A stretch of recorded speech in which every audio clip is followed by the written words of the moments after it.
This morning on The Dish, we travel to the north for Mimi Chinese. Eater says of the chic Toronto restaurant, Chinese for beautiful, beautiful, Mimi is a stunner. Paired with dazzling decor or diverse dishes from throughout the Chinese provinces, from Shandong to Sichuan. Brooke Silva Braga sat down with the young duo doing authentic Chinese cuisine in their own style. Go in with the spoon, actually. Get a little bit of the broth. David Schwartz is certain what you should want, You eat this one with your hands. whether you knew you wanted it or not. Take a little of the rice, put it in your bowl. From the food to the vessel, Bowl or plate? Bowl. That's a good question as well. to the way your eyes adjust as you step into his restaurant. But you told me the #1 complaint is people say it's too dark. And people say it's too dark. For us, it's perfect. If Mimi Chinese is perfect, the glowing reviews suggest it's close, it's because low-key partner and friend Braden Chung has managed to help harness Schwartz's obsessive sense for perfection. People assume there's like a box we keep in the wall here, and I just open the box at the end of the night. I go inside in the morning, somebody lets me out. Yeah. There's a reason that we work well together and that we've been friends for this long. Right. Okay. You balance each other out. I think so. I think so. I hope so. Mimi Chinese is also a balance, dishes aiming for the authenticity of a Chengdu street corner served in an upscale Toronto dining room. 4-piece gift turn up to $501. Some potential investors recoiled, fearing it would be too Chinese for Western diners and not Chinese enough for those who grew up on chashu pork This is a 3-day process. or whole fish. And inside is actually an aged tangerine peel. More audacious still, the restaurant wouldn't focus on one Chinese food tradition, Chicken with Sichuan peppercorn. say Sichuan food or Cantonese, Once you deep fry it, it gets like this glass texture. but instead deliver dishes from across China, As you'll notice, your mouth will be like tingling. a bit like the same restaurant serving Southern barbecue and New England clam chowder. Even Schwartz credits some of their success to the blind confidence of youth. How old are you? 28. 28. 31, actually. He'll take on things that I'm like, are you sure? And he'll be like, let's do it. We're gonna make the rice noodle rolls. One of those leaps was hiring Chung as head chef. Okay, and you're controlling it with your knee. With your knee. So this controls Yeah, the okay. fire. Though he grew up eating his family's native Cantonese food, most of his own cooking experience was in high-end Western kitchens. In Canada, at least, you know, the standard, the gold standard is European, French, maybe Italian restaurants. And those were the restaurants you wanted to work in. When I was younger, yes, it was like, okay, well, if they're #1, I want to work for them. He also trained at Michelin-starred restaurants in Japan, and at Mimi melds all that fine dining sensibility with old-school technique. Did you have any trouble your first time doing this? First time was a nightmare. I didn't know what I was doing. How long does it take to learn? Many hundreds of hours. Oh.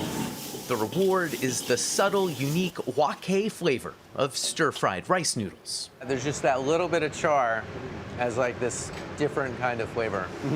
So I actually live around the corner. Okay. And I've eaten at probably every single place in Chinatown. Maybe, ironically, it's Schwartz, a Jewish kid from the Toronto suburbs who's long been consumed with Chinese cooking.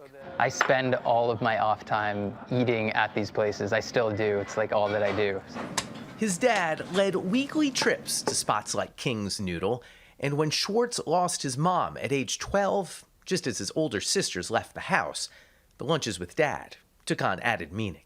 For a good chunk of my life, yeah, it was my dad and I. We would go out for dim sum every Sunday, and he would and still will eat absolutely anything. So tripe, chicken feet, tendon, like all of those things were I was exposed to really early on, and now they're my favorite textures and things to eat. Convincing others to embrace those cuts I don't want. Do I want this? I don't want like this. it. can be more of a challenge. So we have a dish called husband and wife beef.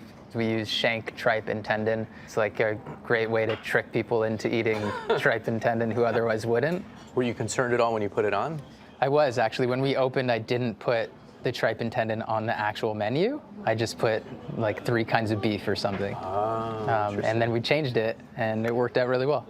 Is that just a fun thing to do, or is that part of what you're trying to accomplish? It's definitely part of what we're trying to accomplish. The mission extends to their website, which actually promotes and recommends competing Chinese restaurants, ones that have inspired Schwartz. Drinking out of a panda? Because Mimi's secret sauce isn't a hidden ingredient, Where else can you do that? but a certain vibe For this step, feel free to take any photos or videos if we want. used to generate fresh interest in ancient recipes. So the smacked cucumber. What does the smacking do? You'll see a lot of like crevices and cracks in there, which Yeah. is where all the seasoning gets like trapped. People come to us and they're like, that's the best cucumber we've ever had. And we're like, there's a reason why people did this, and it was like, okay, well, this makes sense and we should keep doing this. So The best compliment that we can get is someone who lived in Sichuan and says, this brings me home, it tastes like home. That's what we wait for every night. And when it happens, we can go to sleep and rest easy. You don't seem like an easy rester. I don't know what makes you say that, but I sleep pretty well. I have a different perspective, but that's just how our dynamic is. Okay, the noodles would not travel from Toronto, so I've brought drinks at least. What is the drink? What did you bring us? So this is the world's most consumed spirit, baijiu, which if you ever go to China, a lot of nights end up with way too much of this stuff. Cheers. Bottoms up, everybody. It's Is it sort of one famous or as just one a shot? You can go either way. You can go either A way. little sip. That noodle was crazy. It's the 4-foot noodle, and they've kind of made a lot of hay out of this. They posted on Instagram. Even the server says, if you want to take a photo, take a photo. And then they cut it up. They at the cut table. it. It sort of famously can be hard to choke down sometimes. Yeah. That has a little afterkick, by Yeah, the it way. does. I was like, oh, that's smooth. Jeff, oh. why aren't you drinking? Because I don't want it. I love that they recommend competing restaurants. Yes, I do too. Right? They see themselves Like as the confidence ambassadors, in that. ambassadors for the food.